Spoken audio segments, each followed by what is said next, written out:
At the weekend I was in Kensington for the day with my fiancée. We were walking along and reached the high street, as we wanted to go into M&S briefly. As we were walking up to the shop, in the distance all we could see was several police vans and plenty of coppers around the road, with sizable crowds around them. When we reached the area where the police and the public were, it was clear that this was some Just Stop Oil protesters, who had glued themselves to the road.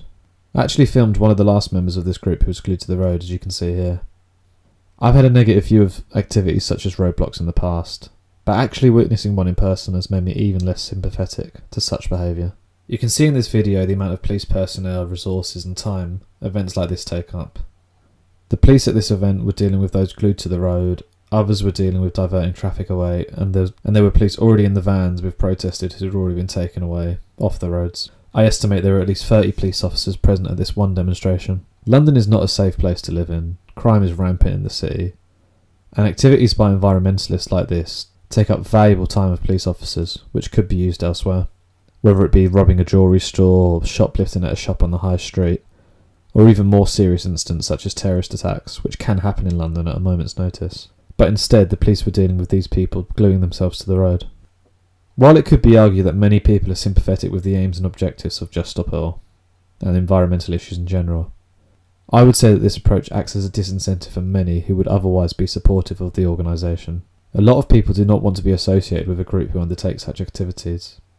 They do not want to spend their Saturdays going around gluing themselves to the roads, being screamed and shouted at by angry motorists, or being arrested for their activism.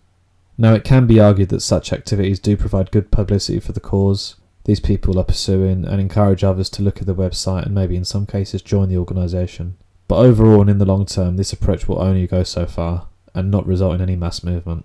It's similar to those throwing potatoes at famous paintings.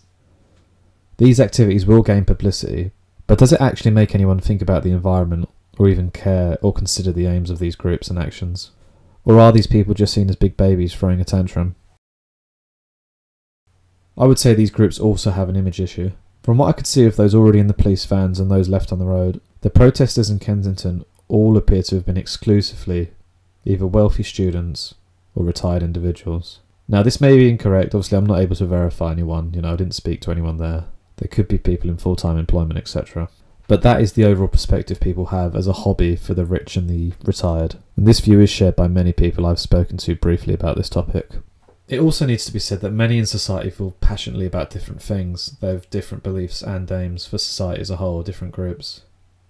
But these groups do not undertake activities such as blocking roads and disrupting others' lives. What makes Just Stop Oil protests think their aims and beliefs are more important than anyone else's? There are some in society who disagree with abortion being allowed, as they consider it the killing of the unborn.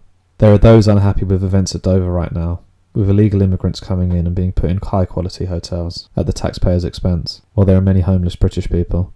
And there were many outraged in previous years that there were MPs calling for a second vote on the EU referendum, because they did not get the result they wanted in a democratic vote. People do have these views, and of course others do have the opposite view. But their views on such issues do not give these people the right to go on about disrupting others' lives, while not actually promoting their cause in an effective manner.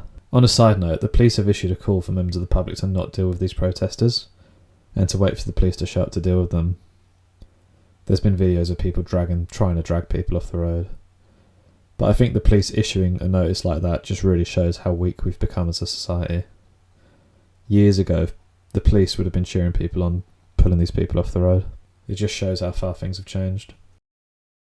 On these roadblocks and the issues of these roadblocks, what happens if there's an ambulance trying to get through the high street with someone who's been stabbed or a construction worker's fallen from a high distance on a site, but they're delayed because of the actions of these people? What happens then? It just goes on a massive diversion and that person's life's at greater risk. Let's be clear, the aims and beliefs of this group do not trump anyone else's in society. What do you think of Just Stop Oil and what do you think of their methods? Please let me know in the comments. Many thanks for listening. Bye.